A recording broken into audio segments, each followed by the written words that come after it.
Muy buenas tardes. Don Novi, entiendo que los proyectos presentados por el PLP y por el PUSC se basaron en una legislación uruguaya. Costa Rica tiene el mismo problema que el de Uruguay con la Unión Europea, que le permitió salir de la lista negra, es decir, ¿serviría esta misma propuesta, digamos, para lograr salir de la lista negra? No, no, señora. A ver, la legislación uruguaya es diferente a la costarricense. Adicionalmente, el proceso por el cual salió Uruguay implicó una serie de reglamentaciones que no tendríamos nosotros listas a tiempo para poder cumplir con salir de la lista negra, como le dice doña Priscila, a la lista de la Unión Europea. El problema grave es que ya Uruguay tiene impuesto sobre las rentas extraterritoriales de las personas. Nosotros no lo tenemos, ¿ya? Y entonces esta solución de Uruguay era porque las empresas no lo tenían. Entonces estamos solamente con la mitad de lo que ya Uruguay había caminado. Priscila, usted ahora mencionaba que una de los requisitos que está pidiendo la Unión Europea es eliminar la discrecionalidad administrativa. Entonces, la pregunta es, ¿cumplen los proyectos del PUSC y del PLP con este requerimiento, sí o no, y por qué? No, señora.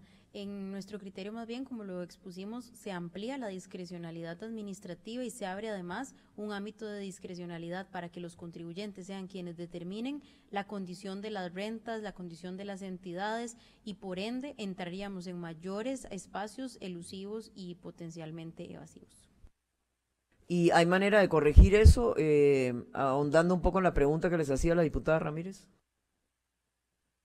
En este sentido, pues los proyectos no tienen todos los conceptos requeridos. Habría que incluir toda una serie de normas antiabuso robustas que permitan que no se dé este tipo de mecanismos elusivos y evasivos, y normas específicas para evitar la discrecionalidad, que esto en cierta medida se logra con normas muy claras y muy concretas, y pues es un poco contrario a la lógica de estar creando más bien nuevos conceptos y nuevos tipos de entidades o nuevos tipos de contribuyentes. Entonces ahí habría que hacer todo un rediseño de la lógica de lo que está planteado. Ahora, tomando en cuenta el factor tiempo, o sea, si de acuerdo con el esquema que ustedes presentaron ahora, la exposición, en agosto tendría que estar listo esto para mandarlo a la Unión Europea. Bueno, ya estamos más que mediados de julio. A ver, ¿dará tiempo de trabajar una reforma integral en cuestión de un mes o mes y medio? Y si no, ¿cuál es la opción o la alternativa que proponen ustedes? Nosotros ponemos a disposición de la Asamblea Legislativa todo el personal humano y técnico para poder llegar y cumplir con el análisis del proyecto. ¿Y lo ve posible, ministro? Si lo ve posible, es decir, usted sabe perfectamente puedo cómo hacer un funciona. paréntesis. Yo he visto pasar proyectos aquí en 3 días. Porque usted sabe cómo es la dinámica aquí en el Congreso mejor que nadie, ¿verdad? Porque estuvo adentro y ahora está afuera. Yo creo que hay 2 temas importantes aquí que tratar. ¿Cuál es la solución adecuada y correcta? ¿En cuál de verdad somos más justos en el cobro de los impuestos? Y una solución que podría llegar y darnos a nosotros la posibilidad de llegar a salir por el momento. La pregunta es, como país, ¿cuál es la solución correcta? Y yo creo que la solución correcta es ir cambiando esta idea de ir haciéndole pequeños parches a la legislación para cumplir. Deberíamos ser mucho más ambiciosos, y por eso el gobierno presentó un proyecto que reforma completamente la ley del impuesto sobre la renta. Por eso, pero ahí la pregunta es, ya uno, estando aquí adentro, se da cuenta cómo funcionan las cosas, ¿no? Y usted también lo sabe perfectamente bien. Entonces, tomando en cuenta la fecha de hoy y la fecha límite, no sé si sería el 30 de agosto, ¿verdad?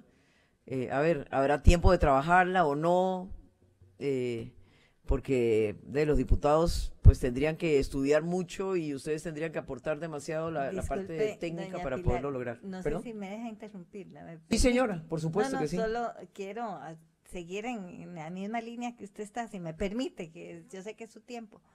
es que eso no depende del señor ministro, depende de nosotros los diputados, que tanto requiramos de espacio para estudiar la ley, las audiencias. Si tenemos dudas, puede que se lleve muchísimo más de un mes, conociendo nosotros lo que duramos con la ley de fortalecimiento de las finanzas públicas, prácticamente también 2 reformas, una la ley de ventas, del impuesto sobre las ventas, a impuesto de valor agregado, y otro del impuesto sobre la renta. Duramos más de 2 años en un periodo y 1 año en el siguiente. Eso se puede extender dependiendo de la discusión que tengamos, entonces no podemos asegurarle, y mucho menos en un mes, que eso esté. Yo por eso insisto en la viabilidad política y en la viabilidad también material de poder hacerlo. Y le voy a reponer su tiempo, perdón, que yo usé. No solo porque insisto en que no es don Nogui que nos puede contestar eso, sino depende mucho de la Asamblea Legislativa. Sí, doña Paulina, ya yo no tenía más preguntas, así que tranquila, no me reponga el tiempo y tal vez don Nogui puede terminar de redondear la idea. Sí, señor.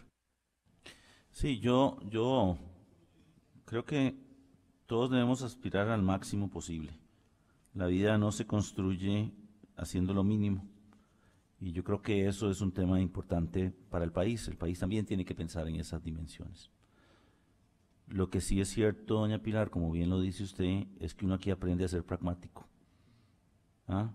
Y entre lo deseable y lo posible, siempre hay que elegir lo posible. Pero creo que mal haríamos si no nos dedicamos a estudiar un poco la dinámica del proyecto que presenta el Poder Ejecutivo para poder a partir de ahí construir sobre la propuesta que se estaría haciendo en la comisión. Creo que el modelo debería ser la nueva ley de impuestos sobre la renta para poder tener claridad de qué son las cosas que se deberían cambiar en la ley actual para poder incorporar estos temas. La legislación del país cambia dinámicamente y con ella las empresas deben adaptarse para su cumplimiento de forma constante. Alcanzar o mantener una certificación exige aún más actualizar las operaciones día a día, y ahí es donde Legis Action le brinda el apoyo que necesita, revisando constantemente los cambios en la legislación, brindándole un sistema de consulta y aviso personalizado, y la gestión de planes de implementación y acciones preventivas. Legis Action, los especialistas en sostenibilidad empresarial.